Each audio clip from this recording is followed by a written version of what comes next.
দাদা শিলাপাতার কত নেবেন? শিলাপাতা কি আমার বাবার নাকি আমি বেচবো? না দাদা ওইটা বলি না, আমি শিলাপাতার ভাড়াটা কত নেবেন? ওইটা বলো, ভালো করে বলো। আমি বুঝি না কথা, বুঝি না কি উল্টা পাল্টা কথা কও। ভালো করে কথা লাগে, আমি শুনি না। না আমি তো ওইটাই বলছি, শিলাপাতার কত নেবেন? তো ভালো করে কথা লাগে। তো আপনি আমার ডিম একটা খারাপ করেছো তুমি আমার। আপনি পাই নাই তুমি আমার মাথা। আপনি তেল ফেলে চালাইতেছেন তার লিগে বলছি। এই রোদের মধ্যে আধা 1 ঘন্টা ধরে দাঁড়িয়ে রয়েছে, তুমি কথা ভালো করে বলতে লাগে। এই শিলাপাতা কত নেবেন? ওইটা ঠিকই আছে, ভাড়া কত নেবেন এখন বলেন? শিলাপাতা 100 টাকা লোক বেশি নেবো না। 100 টাকা? বেলেগে 50 টাকা নেই, আপনি 100 টাকা নেবেন কেন? 50 টাকা নেন। সকাল থেকে দাঁড়িয়ে রয়েছে, মানুষ একটা পায় নাকি 100 টাকা লোক না, কত লোক সকাল থেকে? আমি চা খাই নাকি সকাল থেকে দাঁড়িয়ে রয়েছে? আপনি চা খান নাই?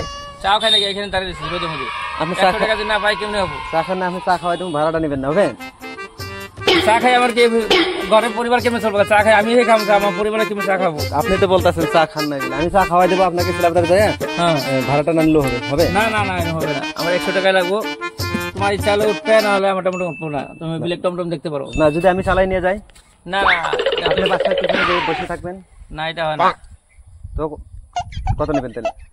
আমি 100 টাকা করছি, 100 টাকা 1 টাকা কম হবো না। আপনি চালাই নিয়ে গেলে 100 টাকা নেবেন? হ্যাঁ। আর আমি যদি চালাই নিয়ে যাই আপনার তেল তেলি? না আমি চালাতে দিব না, আমি চালাবো 100 টাকা, আমি রেখে চালাতে দিব না। কেন দিব না? এটা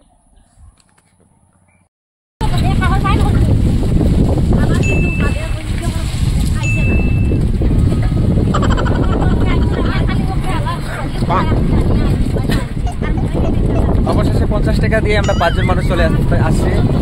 নিয়ে আসছে যে 50 টাকায় মান্তি হয়ে গেছে। তো প্রথমে বহুত রাগ করছিল যদিও, কিন্তু এখন 50 টাকায় মান্তি হয়ে গেছে। আমার একটা স্পেশাল খাওয়াইছে না, খাইয়া খুব ভালো লাগছে, আমি এই জন্য 50 টাকা বানিয়ে লুছি, বুঝছো? তো পরে বাজারে যাইবো আর কি। মেন কথা হলো মানুষের লোকে পড়লে হ্যাঁ লয়ে যাবো। তো একটা সিগনেচার খাওয়াই দিচ্ছি 15 টাকা দিয়ে, আর 50 টাকা দিচ্ছি। তো আমাদের মানে গন্তব্যস্থানে লয়ে যাবো। এখন তো সিগনেচারটা খাইতে ভালো লাগছে, তো আমাকে তো চিনেন। হ্যাঁ আমার চিনাই খাওয়া যায়। হ্যাঁ ঠিক আছে। না না ফার্স্টের আগে তো তক্কাতকি করতেন। হ্যাঁ ঠিক আছে। তো এখন মানে বন্ধুর মতন হয়ে গেল। হ্যাঁ বলবো আর তো এক জায়গায় নতুন জায়গায় আইসি, যদিও ফার্স্টে অল্প ভয় লাগছিল। তখন মানে জায়গাটা খুব ভালো, ঠান্ডা জায়গা, একদম সত্যি লাগে, গাড়ি চালায় খুব সত্যি লাগে, একদম গাঁওয়ালিয়া জায়গা, একদম ভিতরিয়া জায়গা। এটা হচ্ছে বহুত ভালো, একদম রাস্তাঘাটগুলো একদম পাকা হয়ে গেছে।